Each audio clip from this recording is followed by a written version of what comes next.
Merci. Merci Daniel Pénac. Merci pour la saga des Malocènes. Merci pour ce Belleville plus vrai que le vrai. Merci pour Merci. Ce texte paru en 2004, devenu une pièce de théâtre de Daniel Pénac, interprétée par Daniel Pénac. Merci. La pièce au 547. Merci.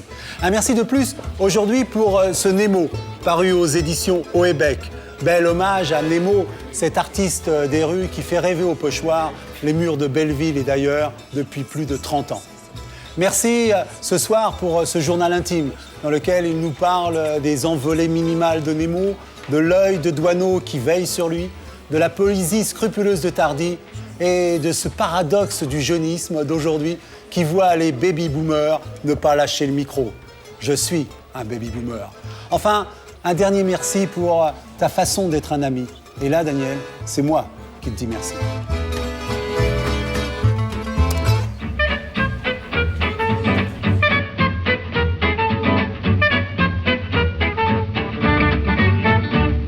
Monsieur, j'ai le regret de vous faire savoir qu'à compter de la page temps de votre roman La petite marchande de prose, vous ne me compterez plus jamais parmi vos lectrices. Et c'est la page où Malocène se prend une balle en pleine tête.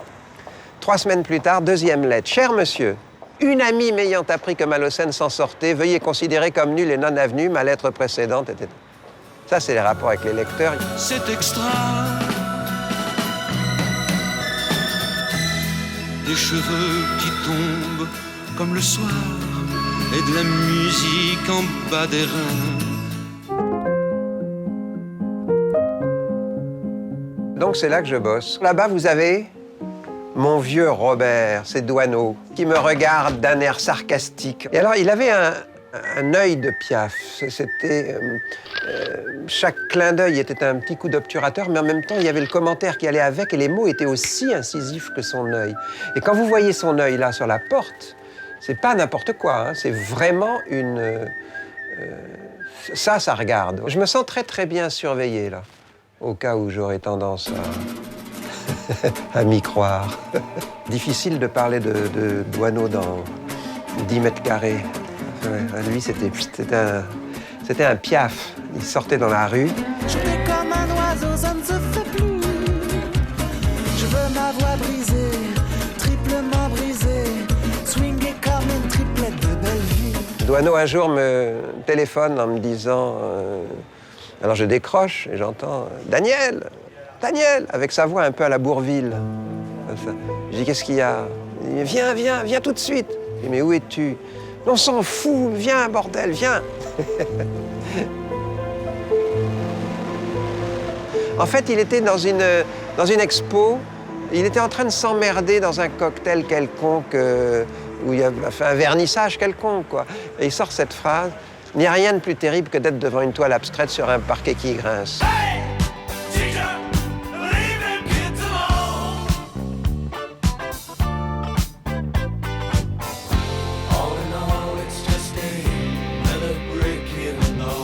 Moi, je croyais que Nemo était circonscrit à Belleville, qu'on n'envoyait qu'à Belleville et dans le 20e. Et en réalité, il y en a un petit peu partout. Alors là, vraiment, l'iconographie est simple comme tout. C'est très peu, c'est d'ailleurs, et c'est tout le charme de son boulot, c'est qu'avec si peu d'éléments, il ait fait tant de choses si variées, quoi. Et dans la ville entière. C'est un monde qui est à la fois sans pesanteur, où il y a du vent. Un monde venteux, où il passe son temps. Bon, sur celui-là, les objets lui échappent. Sur d'autres, il court sans arrêt après le ballon qui lui a échappé.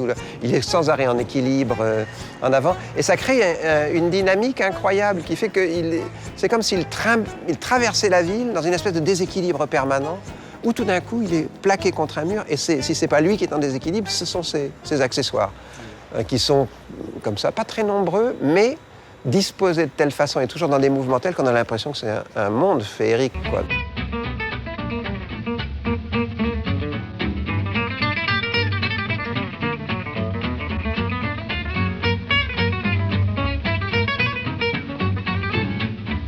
Tardy, moi, ce qui me touche chez lui, c'est le sérieux artisanal, quoi. La façon dont il bosse, le repérage des lieux, des objets, l'exactitude du travail. Et pourtant, Le résultat pourrait être tarte, il pourrait être bêtement réaliste, etc. Et la poésie y est toujours. Un jour, on était avec un ministre à une télévision et le ministre dit « Oh, moi je dois dire que la bande dessinée, c'est pas tellement mon truc. » Et Tardy lui dit « Comment la bande dessinée, c'est pas mon truc? Mais c'est pourtant facile la bande dessinée. Regardez, ça se lit comme un livre. Vous l'ouvrez, voilà. Vous voyez, ça se lit de gauche à droite, comme un livre. Puis il y a des petits dessins. Vous voyez les petits dessins? Puis au-dessus des dessins, il y a des phrases écrites dans des bulles. Ce sont des dialogues. Ce sont des dialogues. Voilà ce genre de folie, j'adore.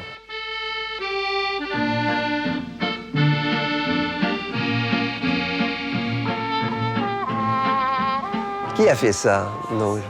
C'est pas mal dans cette ère de jeunisme. En fait, on est coincé en France entre deux choses marrantes. Les baby-boomers qui lâchent pas le micro, c'est la génération des jeunes.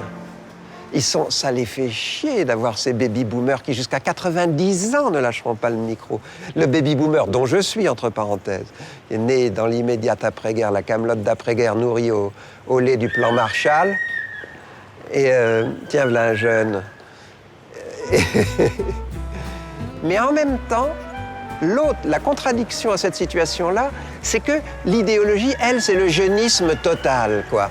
Il faut être jeune, faire jeune, etc. Ce qui est d'une connerie sans nom, puisque évidemment les jeunes sont destinés à vieillir. Donc tout ça est très bête, quoi. Tout est bête. On est mal barré, quoi. Il n'y a pas beaucoup de matière à penser là-dedans.